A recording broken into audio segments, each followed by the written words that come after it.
الحمدللہ رب العالمین والعاقبۃ للمتقین والصلاۃ والسلام علی خاتم النبیین۔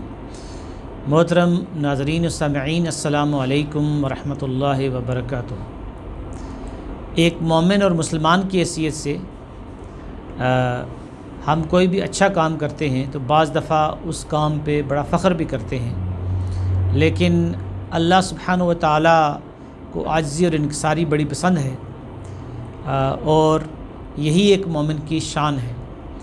آج ہم سورۃ البقرہ کی آیت نمبر 127 کا مطالعہ کریں گے،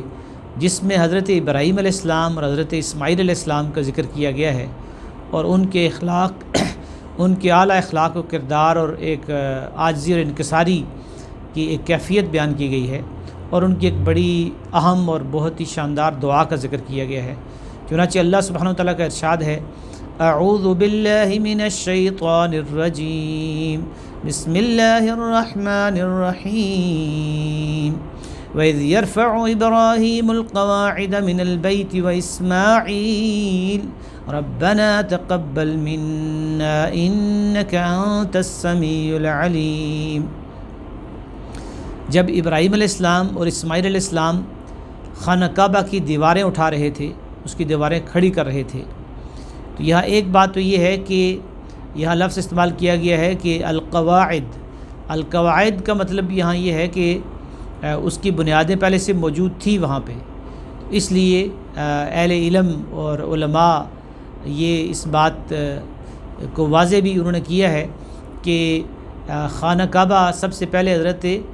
آدم علیہ السلام نے تعمیر کیا، پھر نوح علیہ السلام کے دور میں وہ ٹوٹ پھوٹ کا شکار ہو گیا، اور اسی طریقے سے جو ہے نا وہ بعد میں پھر فلسطین کو یہودیوں اور عیسائیوں کے لیے قبلہ بنا دیا گیا، اور پھر حضرت ابراہیم علیہ السلام نے دوبارہ اس کو تعمیر کیا، اس مرکز کو۔ تو یہاں جو کہ آگے قبلے کی تبدیلی کا ذکر بھی آئے گا، یہاں ایک دلیل یہ بھی ہے کہ فلسطین کا قبلہ بننے سے پہلے جو نوح علیہ السلام تھے یا جو باقی انبیاء تھے، ہود علیہ السلام یا صالح علیہ السلام، تو ان کے لیے بھی جو قبلہ تھا وہ دراصل خانہ کعبہ ہی تھا، لیکن کچھ عرصے کے لیے بنی اسرائیل کا قبلہ الگ کر دیا گیا۔ دوسری بات یہ ہے کہ دونوں باپ بیٹا جلیل القدر پیغمبر ہیں، ابراہیم علیہ السلام اور اسماعیل علیہ السلام، تو وہ اتنی عظیم الشان ایک خدمت انہوں نے سر انجام دی کہ اللہ کا گھر بنایا، اور اس کی دیواریں کھڑی کیں، اور اس کی چھت ڈالی، اور اس کو مکمل کیا۔ لیکن اس کے بعد وہ یہ دعا کر رہے ہیں کہ ربنا تقبل منا انک انت السمیع العلیم، کہ اے اللہ ہماری یہ خدمت ہم سے قبول کر لے، اور بے شک تو سننے والا اور جاننے والا ہے۔ تو دین کا کام کرتے ہوئے ہم کوئی نیکی کا بڑے سے بڑا کام کر لیں تو پھر بھی ہمیں اس پہ فخر نہیں کرنا چاہیے، بلکہ بڑی عاجزی اور انکساری سے یہ دعا کرنی چاہیے کہ اللہ تعالیٰ تو اس کو قبول کر لے، اس لیے کہ اگر اللہ تعالیٰ اس دعا کو یا اس کاوش کو یا اس محنت کو یا اس قربانی کو جو ہم اللہ کے راستے میں دیتے ہیں، اس کو اگر اللہ تعالیٰ قبول کر لے تو پھر اصل کامیابی یہ ہے، ورنہ اگر بڑے سے بڑا کام کیا جائے اور اس کو شرف قبولیت نہ ملے تو پھر وہ کام اس کا کوئی فائدہ نہیں ہے۔ اللہ تعالیٰ کے دو صفات یہاں بتائی گئی ہیں،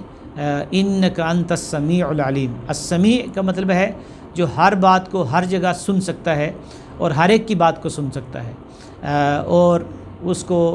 کسی زبان کا مسئلہ نہیں ہے، کسی فاصلے کا مسئلہ نہیں ہے، اور العلیم جس کو علم ہے ہر چیز کا، وہ ہمارے دلوں کے راز بھی جانتا ہے، ہماری سوچ سے بھی واقف ہے۔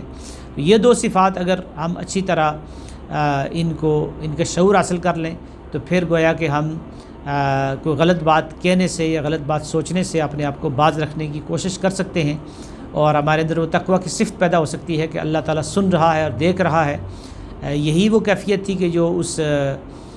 جو ہے نا وہ ایک بچی نے کہی تھی کہ جس کو اس کی والدہ نے دودھ ملانے کے لیے کہا تھا پانی میں، تو اس نے کہا تھا کہ نہیں، اللہ تعالیٰ دیکھ رہا ہے اور سن رہا ہے۔ انہوں نے پہلے اس نے کہا کہ حضرت عمر نے منع کیا، انہوں نے کہا عمر تو یہاں نہیں ہے، انہوں نے کہا نہیں، عمر اگر نہیں ہے تو عمر کا رب تو ہمیں دیکھ رہا ہے۔ تو یہ ہے اصل تقویٰ کے ڈیولپ کرنے کی کیفیت۔ تو سورۃ البقرہ کی آیت نمبر 127 میں دراصل یہ بتایا گیا ہے کہ ایک مسلمان کی حیثیت سے اگر ہم کوئی بھی اللہ کے دین کی خدمت کریں، صدقہ کریں، خیرات کریں، کوئی اور دین کے لیے قربانی دیں، تو ہمیں اس پہ فخر نہیں کرنا چاہیے، بلکہ عاجزی اور انکساری کے ساتھ اللہ تعالیٰ کے حضور و عمل پیش کر کے یہ دعا کرنی چاہیے کہ اللہ ہمارے اس عمل کو قبول کر لے، اور اگر تو نے قبول کر لیا تو یہ اصل کامیابی یہی ہے۔ اللہ سبحانہ وتعالی ہمارے نیک اعمال کو قبول فرمائے اور ہماری غلطیوں سے درگزر فرمائے۔ وآخر دعوانا الحمد للہ رب العالمین۔